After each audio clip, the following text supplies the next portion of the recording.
J'ai le plaisir de présenter en compagnie de ma collègue Noa Alaa. Bonsoir Noa.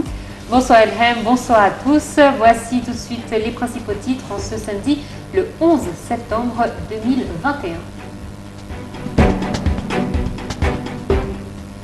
Le lancement de la stratégie nationale des droits de l'homme est un moment mémorable dans l'histoire de l'Égypte et est une étape sérieuse sur la voie de la promotion de ces droits dans le pays, affirme le président El-Sisi lors du lancement de la dite stratégie nationale des droits de l'homme. 4 des 6 Palestiniens qui s'étaient enfuis d'une prison israélienne ont été capturés dans le nord d'Israël quelques jours après leur évasion.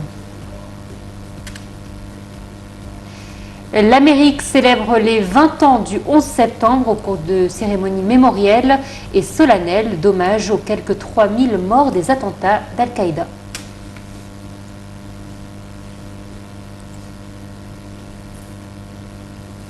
À la une de ce journal, le lancement de la stratégie nationale des droits de l'homme est un moment mémorable dans l'histoire de l'Égypte et est une étape sérieuse sur la voie de la promotion de ces droits dans le pays, a affirmé le président Abdel Fattah El-Sisi. À l'occasion du lancement de la dite stratégie nationale des droits de l'homme, le chef de l'État a rappelé que l'Égypte était parmi les premiers pays à avoir contribué à la rédaction de la Déclaration mondiale des droits de l'homme en 1948 et que dès lors, sa contribution à cet égard n'avait jamais cessé, partant de sa profonde conviction de l'importance d'adopter une approche globale pour renforcer et sauvegarder les libertés et les droits fondamentaux.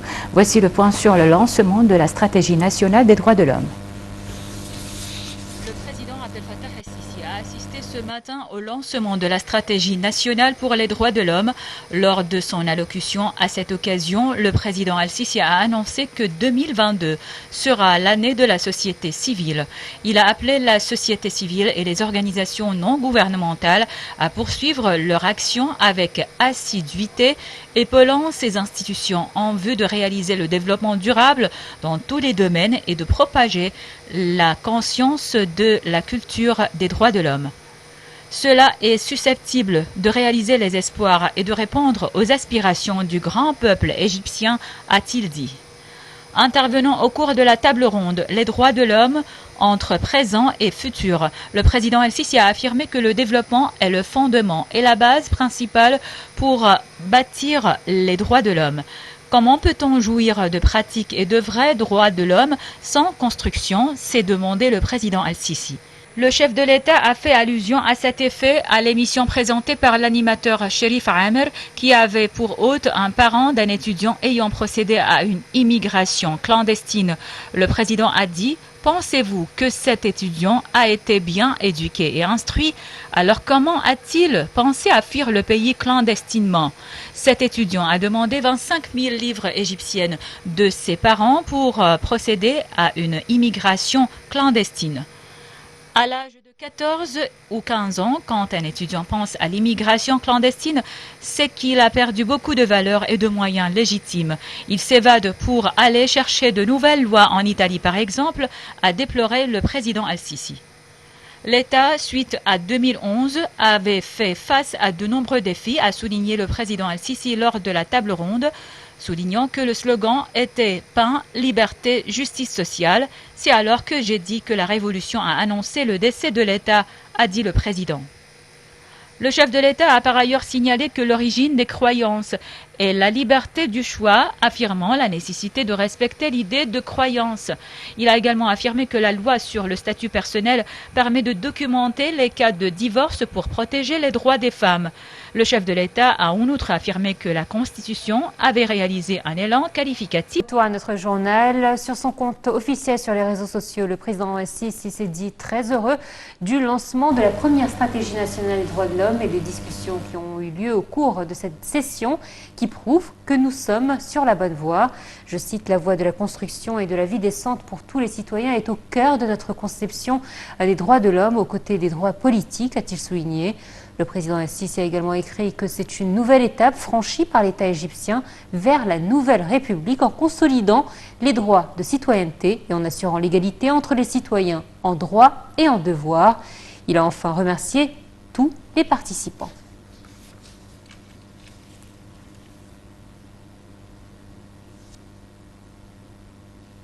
Et dans son discours lors du lancement de la stratégie nationale des droits de l'homme, le ministre des Affaires étrangères, Sameh Choukri, a affirmé que le lancement par le président de la République, Abdel Fattah el-Sisi, de la stratégie nationale des droits de l'homme donnait une forte impulsion aux efforts nationaux qui font prévaloir les droits de l'homme et œuvrer à renforcer et à protéger la dignité du citoyen égyptien.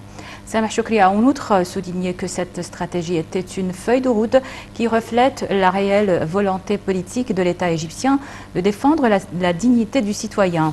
Il a également souligné que le calendrier de mise en œuvre de la stratégie est de 5 ans, ajoutant qu'elle comprenait les principaux axes du concept global des droits de l'homme dans le pays en intégration avec la voie de développement national de l'Égypte qui consolide les principes de l'établissement de la nouvelle République et atteint les objectifs de la vision 2030 de l'Égypte.